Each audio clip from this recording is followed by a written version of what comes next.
Welcome to the Personal Computer Show. Today is March the 11th, 2020. Soon it will be spring. I'm looking forward to the warm weather. A shout out to the men and women serving in the military of our country. We thank them for their services. I'm Hank Key and my colleague is Joe King. Do you know who has your personal data? Do you know how Facebook, Google, Amazon, and other big tech companies are using your personal data? Our website is pcradioshow.org. We are heard each Wednesday at 6 p.m. Eastern Time on prn.fm, streaming on the Internet. Podcasts of the program is available on prn.fm, on the Internet, and pcradioshow.org. To listen to the live program on the telephone each Wednesday, it's 6 p.m.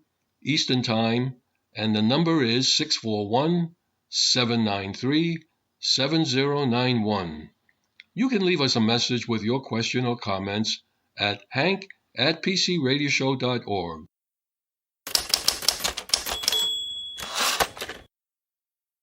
In the news, Trenton Computer Festival and club meeting cancellations. Last-minute text preparation with Windows 7. Microsoft issues Windows 10 update warnings. Windows 10 isn't the most vulnerable operating system. Who is? Cable companies gain internet users as they shed TV subscribers. Feature segments this evening. IT Pro Series with Benjamin Rockwell, Part 3 of 5, Why IT? Research Improvement. From the Tech Corner, what do you do when your Android phone no longer has update support? And there are standards and, of course, there are standards. All Hands on Tech by Marty Winston, new tech for an old truck.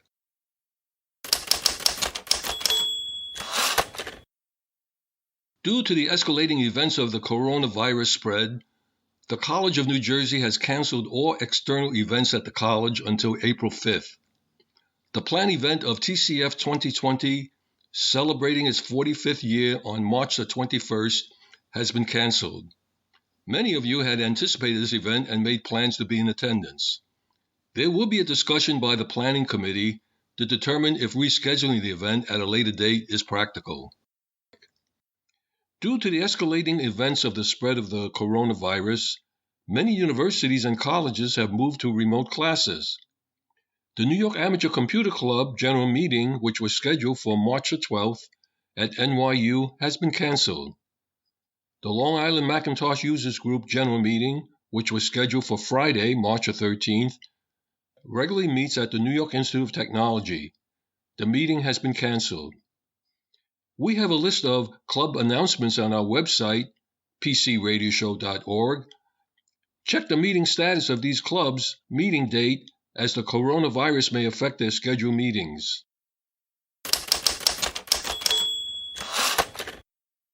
Income tax returns are due April the 15th. It is a scant 5 weeks away. Some wait till the very last minute. This is an alert to let you know if you plan to use TurboTax for preparation of your return and you're running with Windows 7, you'll very likely encounter some problems. Intuit TurboTax and QuickBooks can be used on any operating system listed on the product system requirements, which is Windows 8, Windows 8.1, and Windows 10. Notice there is no Windows 7. I had a few calls this past week from listeners who want to know why they were having problems running TurboTax 2019 on their Windows 7 system. The answer was simple. They need to upgrade their Windows 7 to 10 to successfully use TurboTax 2019. Just remember, before you begin the upgrade from Windows 7 to 10, do backups first.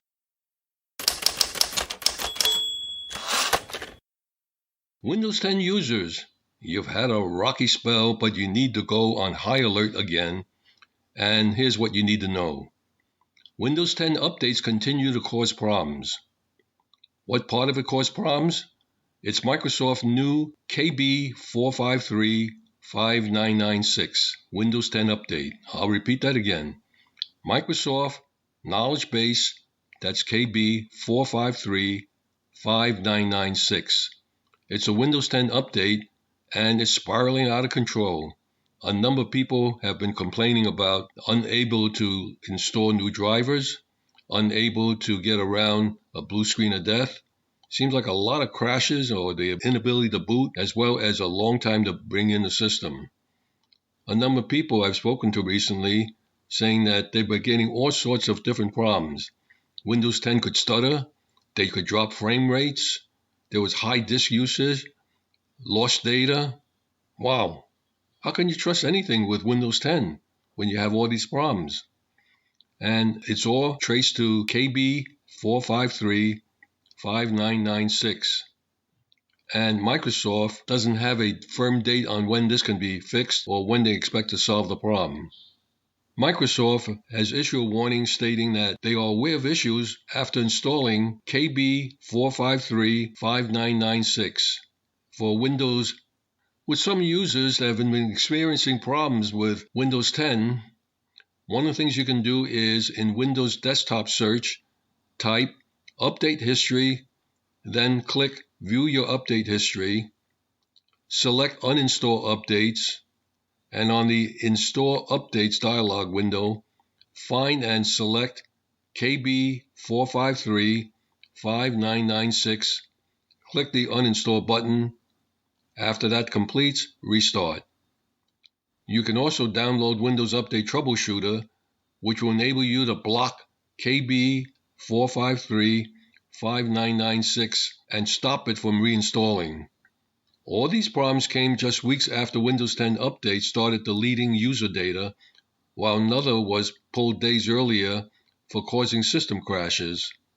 Microsoft has recently rolled out Windows 10 optional update improvements, first announced in September, but the quality of updates themselves still leaves a lot to be desired. Hey Microsoft, you're screwing everyone up.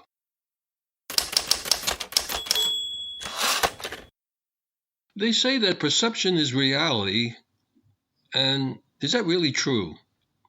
Windows 10 is often thought of as being extremely vulnerable as an operating system. Well, there was a study that was done. Windows 10 isn't the most vulnerable operating system. So which one is it? It's actually Linux. Reports by the National Institute of Standards and Technology National Vulnerability Database compiled recently shows that Linux and Android as less secure than Windows. Which operating system has suffered the most vulnerabilities since around the turn of the millennium? That would be Linux, not Microsoft Windows, at least not according to this freshly released report.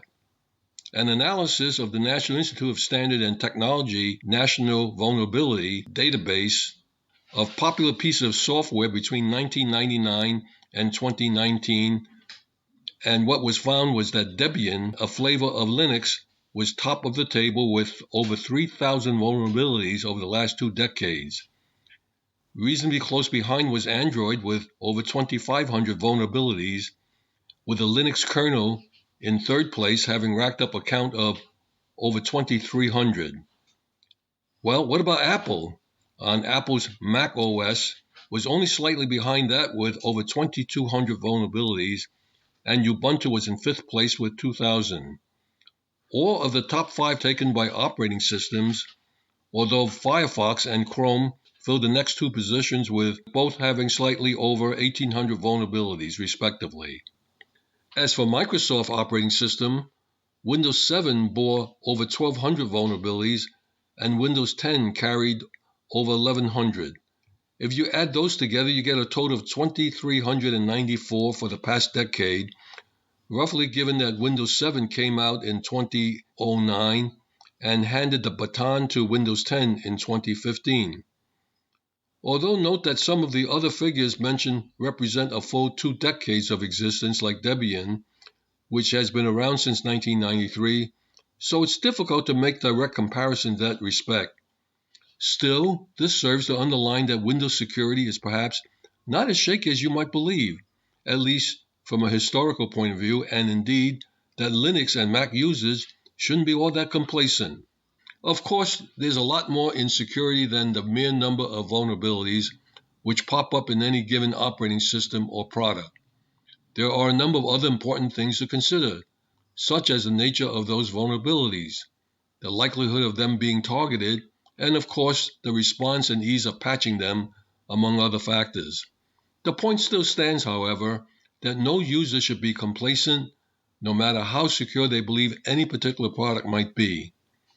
Looking at the figures for 2019 alone, Android was the most vulnerable piece of software with 414 reported vulnerabilities, followed by Debian Linux with 360, and Windows 10 was in third place with 357.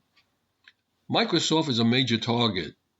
If you go by software makers, Microsoft is unsurprisingly top of the rankings given the breadth and widely used products it makes, not just Windows, but Office and web browsers and more.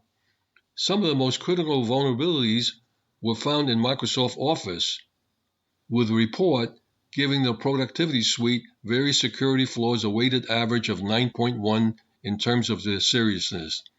That was beaten only by, and unsurprisingly, Adobe Flash Player 9.4 and Adobe Acrobat 9.2. Just remember, with all those updates we were getting daily with Adobe Flash Player. As for the type of vulnerabilities found in 2019, a quarter of all the observed security flaws were code execution vulnerabilities. Cross-site scripting was the second most prevalent gremlin in the works at 17%, followed by buffer overflows at slightly under 14%, and then denial of service attacks at a little bit over 10%. So you thought Windows was the most vulnerable.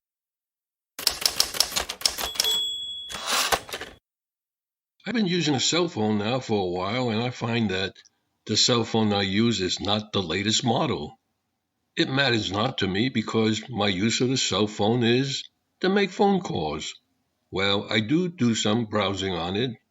I check the messages I have, but I'm satisfied with the phone I have. I don't have to have the latest model.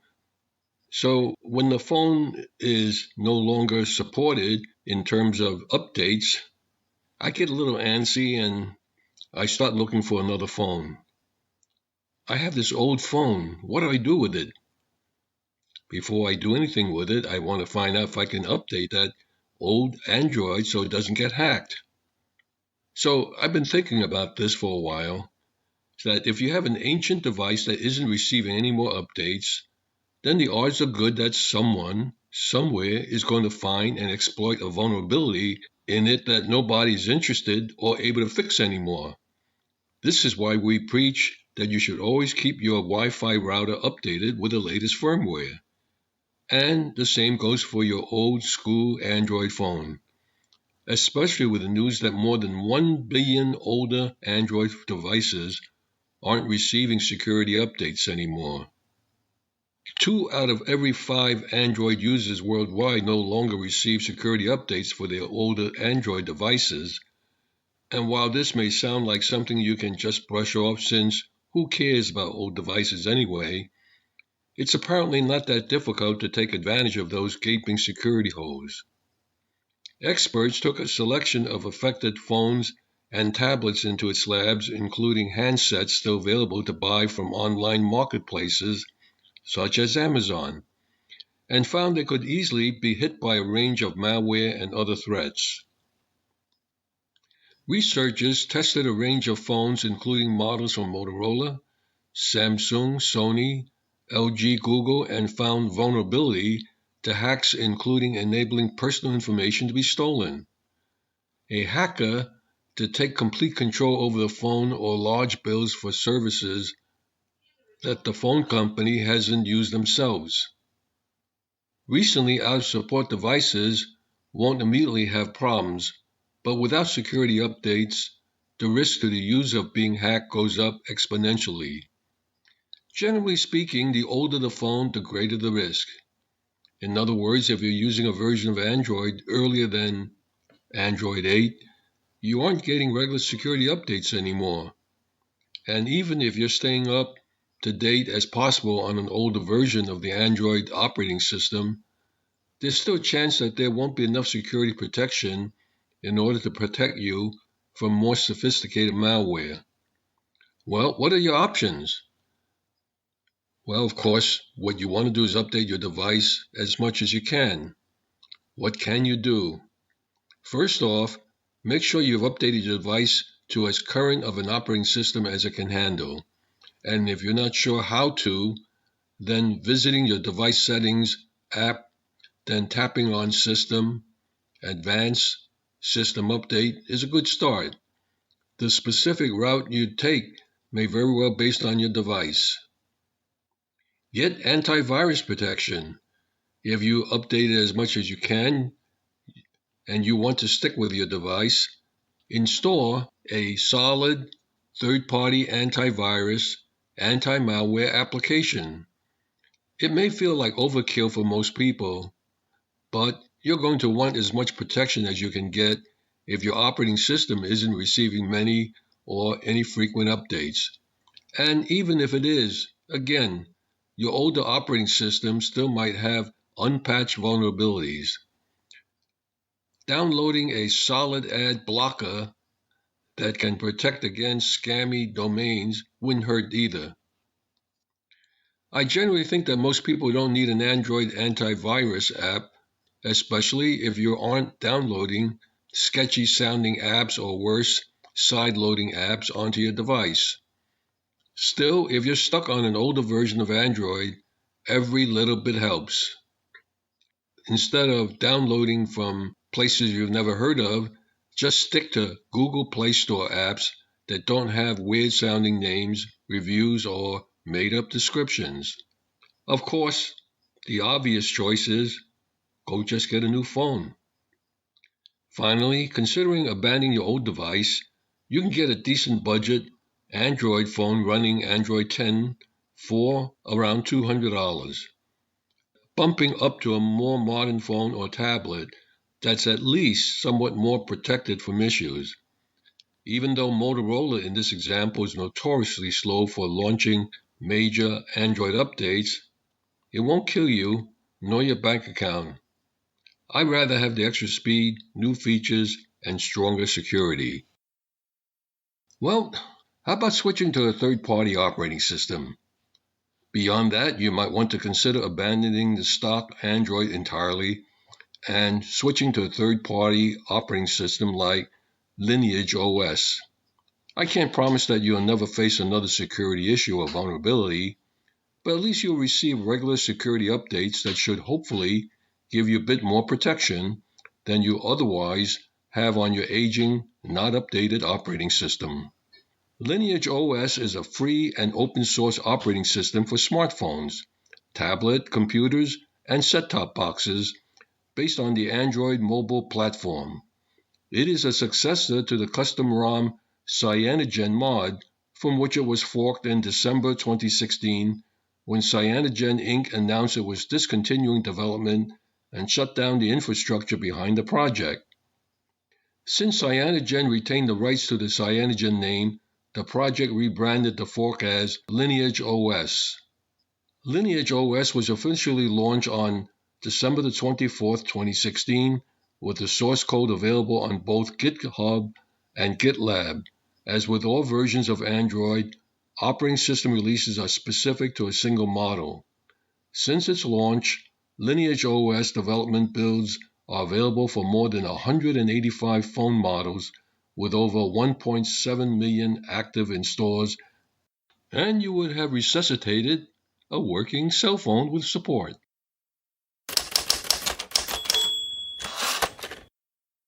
Cable companies are shedding TV subscribers. Are they worried? Well, you may think that they are, but they're not. Millions of cord cutters may be ditching their TV subscriptions, but that hasn't stopped major cable companies from making huge strides in broadband internet. The latest study from Lichtman Research Group shows cable companies, including heavyweights like Comcast, Charter, and Cox, accounted for nearly 68 million broadband subscribers in the United States. Put it another way, that's just over two-thirds of the country's 101 million broadband subscribers. Comcast, which lost over 730,000 TV subscribers last year, managed to sign up 1.4 million new Internet accounts in 2019, putting its industry-leading total at over 28 million subscribers at the end of the fourth quarter. Similarly, Charter Spectrum TV service may have lost over 480,000 customers in 2019, but the company also added 1.4 million Internet users during the year.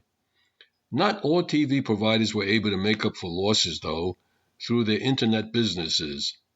Case in point, phone companies, AT&T, Verizon, and CenturyLink all ended 2019 with fewer Internet customers, and the research group predicts Frontier shared the same fate.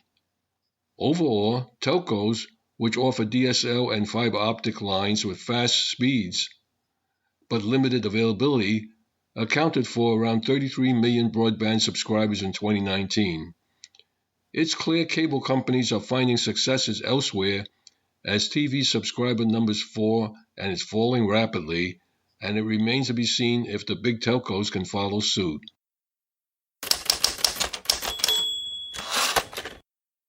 Presenting Benjamin Rockwell, IT Pro Series, Part 3 of 5, Why IT?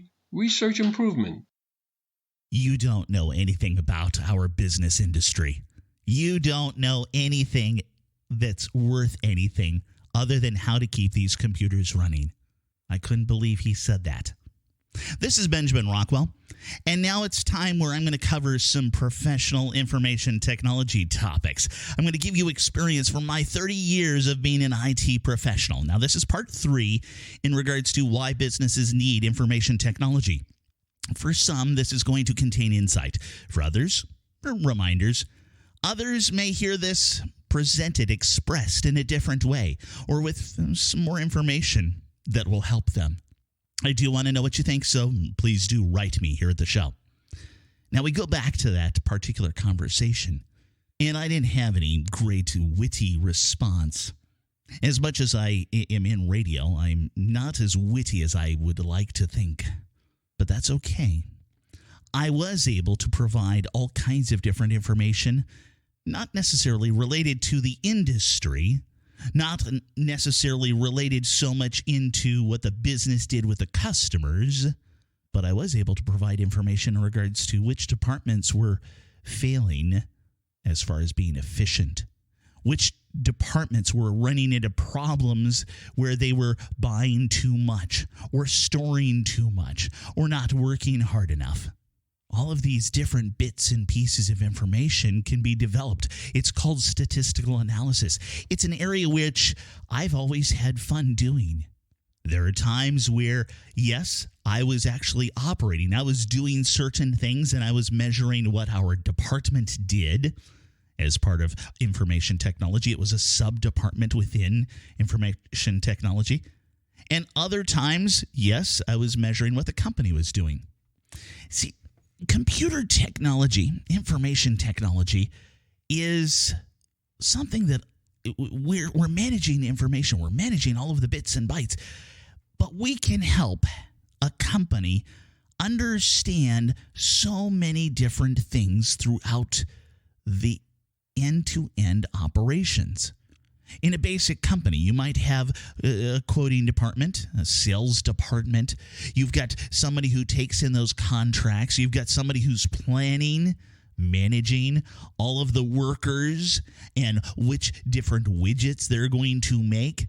Then you've got all of the workers who are going through making those widgets. They have to have information in regards to what kind of widget and how many they're supposed to make. And then, of course, we have to ship all of that. We have to warehouse some additional items. We have to be able to handle returns. And, oh, yes, we have to handle all of the invoicing. And all of the invoicing comes in so many different ways. Information technology brings all of those bits and pieces of information together. Frequently, it happens in the form of an enterprise resource planning software known as an ERP. Sometimes it's MRP for manufacturing resource planning, but it's all the same concept. It's all generally software that is improving upon what the company can do. We can go through with all of the statistical analysis that happens, and we can provide reports. The nerds can. Some people who have professional experience that are in the business world, the financial guys, they can do some tracking reports. But if somebody's really skilled, they've got a degree in finance, yeah, maybe you should have them oversee a few computer nerds that aren't making quite as much money, but they understand how to develop those reports. I will tell you, I've seen it time and time again. I've been one of those guys doing it, and that's okay.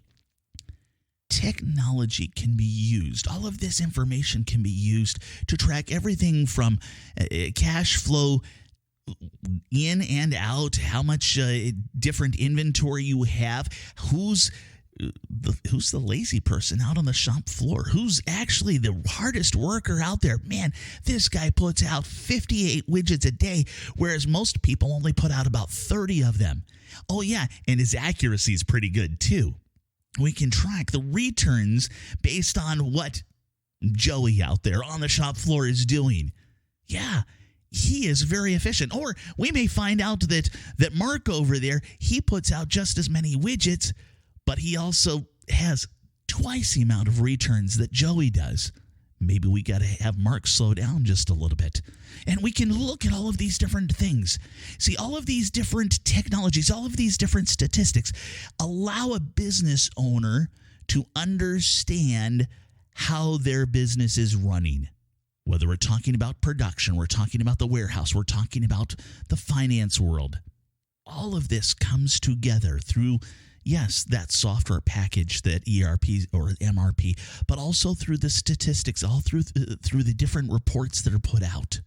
And a good information technology department will also include people who have ideas on new reports, different little bits and pieces of curiosity that strike in our mind. Gee, I wonder if there's a way I can look at this information just a little bit differently. We look at different things like, yes, we look at the production reports, but we also look at exception reports. What's an exception report? It's where there might be a problem, where there might be something in the business that isn't working right. Why do we always have a certain amount of returns from this particular person? And we look at it. But those exception reports work in other ways too. There are exception reports that utilize different portions of IT, the different reporting that comes back in and allows us to see what might be happening as far as a security threat. And that is what we'll talk about next time. This is Benjamin Rockwell. Back to you, Hank. Thank you, Benjamin.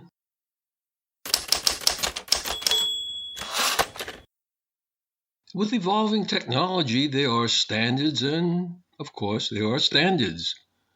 For the sake of discussion, I've broken it down into 4 types. There are standards developed and agreed to by industry symposium studies and reviews. An example of this is the recently released Wi-Fi 6 standard for wireless communications. When there is consensus agreement, it may mean that it was the solution which was of least common denominator, which may not be optimum. An example of this was the late 1970s of personal computing, when the cassette drive was the primary means of input and output. Manufacturers convened to identify a cassette standard. After the adoption of a cassette standard, there were then multiple cassette standards. The Kansas City Standard, or the Byte Standard as it was known, was developed as a way of storing digital data on standard compact audio cassettes at a data rate of 300 to 2400 bits per second. That was the first defined in 1976. It originated in a symposium sponsored by Byte Magazine in November of 1975 in Kansas City, thus the Kansas City Standard. To develop a standard for storage of digital microcomputer data on inexpensive consumer quality cassettes. Although the Kansas City Standard existed from the earliest days of the microcomputer revolution, it failed to prevent a proliferation of alternative encoding. Most home computers of the era used their own formats that were incompatible with the Kansas City Standard or each other. So much for industry standards. Then there are competing standards, and when one is predominant, it becomes a de facto standard. For some of you, you may remember the punch card. The IBM punch card with 80 columns and rectangular punches had been introduced in 1928 and was patented by IBM. However, at least in some countries, the patent only covered rectangular punches and could not be avoided by creating a card format with circular punches, which Remington Rand did in 1930 for tabulating machines which predated the UNIVAC. This format did IBM 10 columns better, managed to get 90 columns instead of IBM's 80 by using 2 rows of 45 columns. The format remained in use for UNIVAC computers through the 1970s. UNIVAC was a venerable name in computing for many years as one of the earliest computers and as a longtime competitor to IBM. The brand name UNIVAC came about from mergers and name changes over the years. It was originally Remington Rand, then Sperry Rand, and finally Unisys. It's ironic that UNIVAC entry into the punch card field was prompted by an attempt to evade a patent. Punch cards were widely used through much of the 20th century in the data processing industry, where specialized and increasingly complex unit record machines, organized into semi-automatic data processing systems, use punch cards for data input, output, and storage. The IBM 12-row 80-column punch card format came to dominate the industry. Many early digital computers used punch cards as a primary medium for input of both computer programs and data. Many of us do remember the presidential election of the year 2000 with the hanging Chad. While punch cards are now obsolete as a storage medium, as of 2012, some voting machines still use punch cards to record votes. There are proprietary standards, and this is when a company has a monopoly of the market that it dictates architectural standards. There, many examples of this is in the personal computer market. Specifications for hardware or software that are controlled by one company. When a proprietary standard such as Windows is widely used, it did become a de facto standard, even though it's not governed by a standards organization. Examples of proprietary software includes Microsoft Windows, Adobe Flash Player, iTunes, Adobe Photoshop, Google Earth, Mac OS that used to be known as Mac OS X, Skype, and Oracle's version of Java and some versions of Unix. There are advantages for proprietary software. The most obvious is the competitive advantage. Whether a person develops a robot or a company develops a platform, they will have something unique. An individual is able to use this software to attract investors. Example of proprietary hardware is when the technology or product that is owned exclusively by a single company carefully guards knowledge about the technology of the product's inner workings. Microsoft is often held up as the best example of a company that takes the proprietary approach. Proprietary hardware is computer hardware whose interface is controlled by the proprietor, often under patent or trade secret protection. Historically, most early computer hardware was designed as proprietary until the 1980s, when the IBM PC changed this. Earlier in the 1970s, many vendors tried to challenge IBM's monopoly in the mainframe computer market by reverse engineering and producing hardware components electrically compatible with the expensive equipment and was able to usually run the same software. Those vendors were nicknamed plug-compatible manufacturers. And finally, there are government-mandated standards. Recently, the European Union officially voted to create a standard charging adapter for phones despite Apple's protest. the European Parliament voted to create a standard charging solution for all phones and other small to medium-sized mobile devices. The goal of the new resolution is to help standardize the mobile device industry around a single charging adapter while also reducing electronic waste. According to the European Union, that averages out to more than 30 pounds of electronic waste per person each year, with some of that being power bricks that get thrown out as trash. However, while the EU has voted to move forward with its plan to create a standard charging adapter, legislatures have not yet decided exactly what form this new charger will take, and was hoping to have the new guidelines in place by this coming July.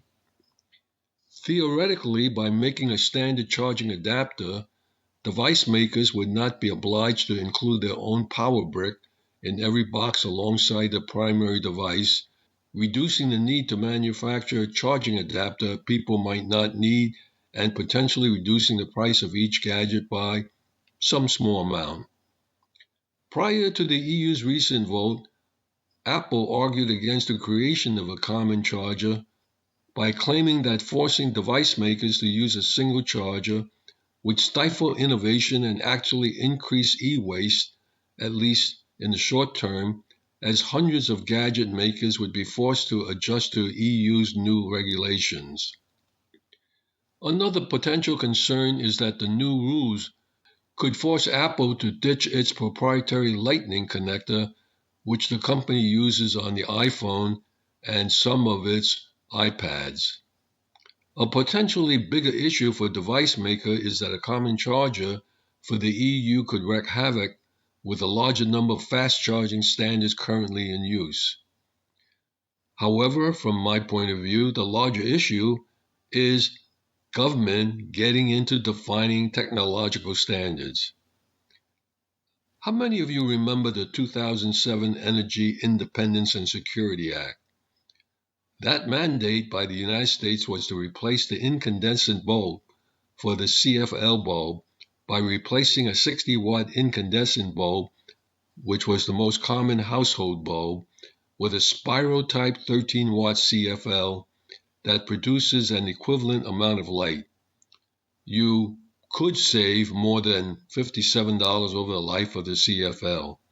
Of course, your savings will vary depending on the cost of the 13-watt CFL and your electricity rate. The CFL bulb did not turn on instantly, and it was toxic to the environment. It contained mercury. The EPA recommended that you bring old CFLs to qualified recyclers rather than disposing of them in trash cans or curbside recycling bins. LED bulbs have since replaced CFL bulbs. The average cost of the LED bulbs are about $8 each. A pack of 2 to 4 incandescent bulbs had cost the consumer under $1. And this happened recently. The U.S. Energy Department said banning incandescent bulbs would be bad for consumers because of the higher cost of the more efficient bulbs. The Department of Energy said it had withdrawn the ban because there was a misinterpretation of the 2007 Energy Independence and Security Act. This news item was released the first week of September of last year. It flew by under the radar, and many consumers not aware that incandescent bulbs are now back in use if you wish to use it.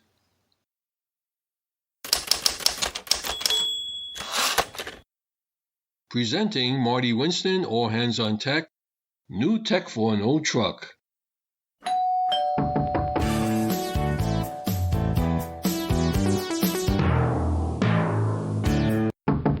Did you notice? There's quite a week ahead. Friday, the 13th.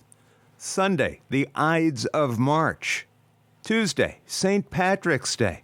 It's like the calendar is sending us a message that says, look, if something goes wrong, you can blame it on bad luck, bad friends, or bad beer. But let's not forget that bad things can lead to good things if we don't let them stop us in our tracks, like my pal with a one-truck freight hauling business, Rich, who had to deal with his one truck blowing a gasket. Now, it's a decades-old one-piece truck, not a tractor-trailer kind of thing. There's the usual driver-passenger cockpit up front, a sleeper cabin box just behind that, then the truck's cargo box. It's an old truck with good bones, and when it blew that head gasket, it led to some downtime, not only to do the repairs, but also to find the parts to do the repairs. Rich is also a fellow geek. He hosts my News Tips domain, so with his truck out of service, he's been taking advantage of this involuntary downtime to design some technology retrofits with all the right goals. Reduce operating costs, improve gas mileage, find ways to make things run longer before they need repairs or replacement. At the same time, he wants to make the ride more comfortable. And he also has some improvements in mind that can help make his cargo runs even more profitable. As it happens, good old Rich, the extra comfort and the extra revenue are part of the same picture. Before getting into that, though, there was an upgrade he started before the engine failed. How much do you know about how alternators work? You know they spin because of the engine's drive belt, right? And you remember, I hope you remember, that generators and alternators create electricity by moving magnetic fields across conductors, wires, or the other way, conductors across magnetic fields. The inside of an alternator has magnets and iron and coils of conducting wire. But there's something that happens in real life that most people don't recognize. Sometimes the magnetism pushes back, and the more power that an alternator or generator has to produce, the stronger the magnetic pushback. You know, that's something that sometimes assists braking in hybrid or electric cars or other vehicles. There is even some exercise gear using that effect to make it harder or easier to push or lift its hand or leg bars. So the more power an alternator needs to deliver, connecting now, the harder it gets to turn it. And the thing that makes the alternator turn is the engine, so let's connect the dots. One of the first things Rich did when he got his truck was to replace every one of its exterior and interior lights with LEDs. There are regulations for trucks that say they need to keep most of those lights on all the time. Switching to LEDs cut the amount of power they need to less than a fifth of what the old filament bulbs needed. And it made for a nice little boost. Nothing overly dramatic, but a nice little boost in the truck's fuel efficiency because the engine doesn't have to work nearly as hard to turn the alternator because the alternator isn't creating nearly as much magnetic pushback because the bulbs take less power. LEDs take less power than filaments. By the way, that wasn't why he did it. He switched to all LED bulbs so it would be a very much longer time before he would ever need to change them. The fuel economy boost is a bonus, and the reduced heating by the interior bulbs is a wash because they may help shave the need for air conditioning in the summer, but they also add a tiny bit to the need for heat in the winter. Both gnat's eyelash levels of trivial differences, but helpful. Rich plans to get a new brushless alternator. He thinks a 12-volt, 130-amp model will do fine. And he plans to get a 31 kilowatt-hour battery. One of the reasons for all that current is because some of the devices he plans to run are designed to run on 48 or 72 volts, which will mean doing DC to DC power conversions. To make more voltage happen at a decent current, you have to start with less voltage at a greater current. Modern MOSFET switching converters can handle that with good efficiency. You may recall me saying that the most important fundamental in improving energy efficiency is to cut losses. Rich has only just begun. Wait until you hear about his heating and cooling plans. The front of the truck, the front seat cockpit, and the sleeper box behind it have to stay comfortable 24/7. The cargo compartment, too, sometimes. That's because a lot of what he carries back there has to be temperature controlled. An important consideration, a key consideration, because he gets paid at premium rates for that cargo. And what's the first thing you do when you need to keep control over temperature? Right, you cut losses. The rear box where the cargo goes will be getting a 6-inch coating of closed-cell polyurethane foam. If the door stays shut, the truck could probably sit idle for a weekend without any big changes in temperature back there. Right now, he's looking to add a commercial refrigeration, a commercial reefer box for the cargo section. But the front of the truck is getting a treatment that's a little more unusual. Well, unusual for a truck. It wouldn't be all that unusual for a new house. Before you learn how he will do it, you might enjoy hearing what he won't do. When we met for lunch, Rich was considering and championing Peltier devices. Peltier is an anglicized pronunciation of the original Peltier. Rich wanted to use them for heating and cooling. In fact, he ran hot and I ran cold on them. If Peltier is a term you don't quite remember, it's a DC-powered, mostly solid-state slab that gets warm to hot on one side and cool to cold on the other. And if you reverse the polarity, you also reverse which side does what. It sounds like they'd be perfect for what he wants to accomplish, heating in the winter and cooling in the summer. So what didn't I like about them? Failures. Right here, and products that came through for editorial review. Failures. Peltier devices chilled the coolant in a promising CPU cooler design that proved to have a lifespan of only a few weeks. You really don't want to hear about all the problems that created for the PC it was in.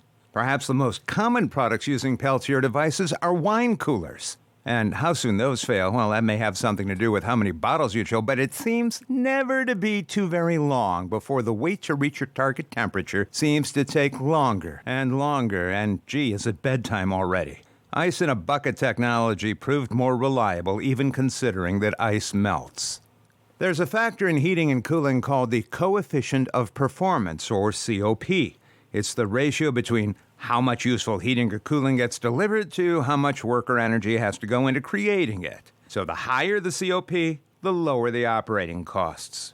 And when Rich looked up the COP of Peltier devices, well, he graciously abandoned championing them. The best Peltier device COP he could find was around 3. A more commonplace alternative, heat pumps, normally operate with a COP of 8 or better. You'd really stress out a heat pump to drive its COP down as low as 3. You might get close if you try to run with a condenser at 130 degrees Fahrenheit and the evaporator at around 10 below. So now, Peltier is off the table, and the core of his design is a hydronic system, meaning the heating or cooling happens with circulating water, or maybe water mixed with something like antifreeze, driven by a refrigerant-based, reversible heat pump/chiller. In many ways, it's like a household heat pump, only smaller. Rich wants to put a heat exchanger in front of the car's radiator and use a tandem pair of heat pump/chiller units for a couple of reasons. One is that if he specs them cleverly, if one of them fails, he'll still get enough performance from the other to meet the truck's needs. So, redundancy.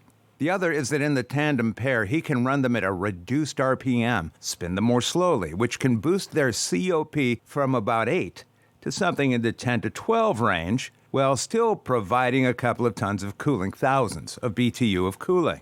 Also, like the alternator, the motors driving these will be brushless, and any pump motors will be brushless because brushless delivers more torque for the same juice, uses less juice for the same torque, and runs tons longer without failures or maintenance surprises. One last item to mention for now. Rich intends to put solar panels on top of the cargo box and integrate their power into the system. When the truck is parked overnight or even for a weekend, the solar power alone, through batteries of course, may be enough to run the comfort systems without needing to start and run the engine, cutting the fuel consumption for the trip and helping, again, extend the time before maintenance downtime reappears. Next time, the theme may sound haughty, but it's really grassroots. How user interfaces oppose intuition. For example, if they're measuring something, your blood pressure or pollutants in the air or calcium in your diet or freckles per furlong, do the numbers alone mean anything to you? Or if it's little green and yellow and red bars, do those mean anything to you? Is it their job to interpret so it makes some kind of sense, or your job to learn? And when exactly did you volunteer for that job? That's the topic next time. Better be here. We're taking attendance. Thank you, Marty.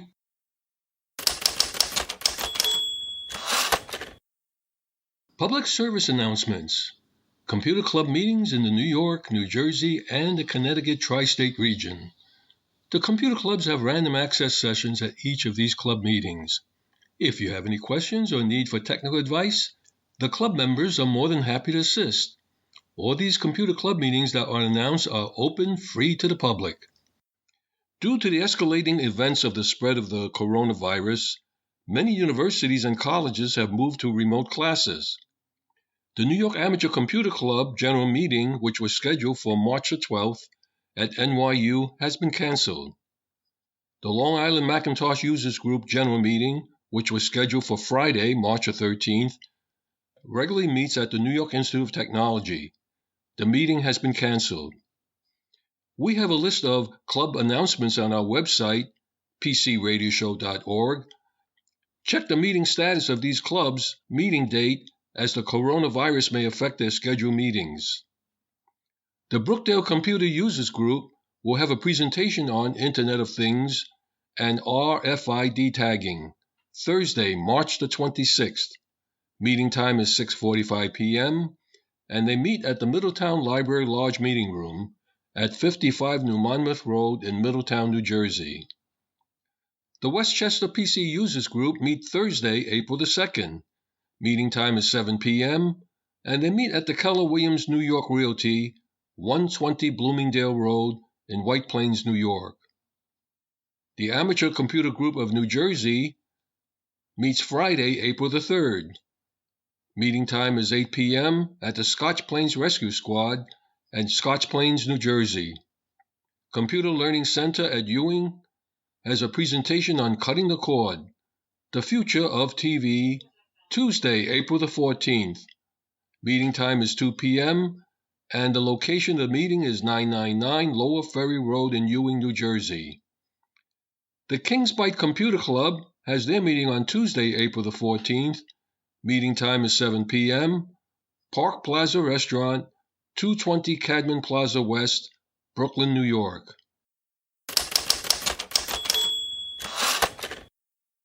Our website is pcradioshow.org.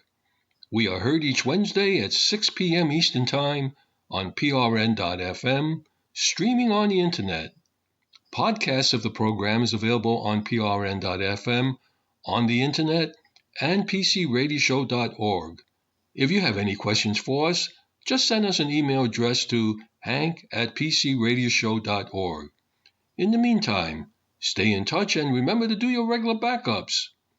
I'm Hank Key, and on behalf of Joe King, Michael Horowitz, Marty Winston, and Benjamin Rockwell, we thank you for listening. Stay safe and healthy until we meet again, same time, same station next week.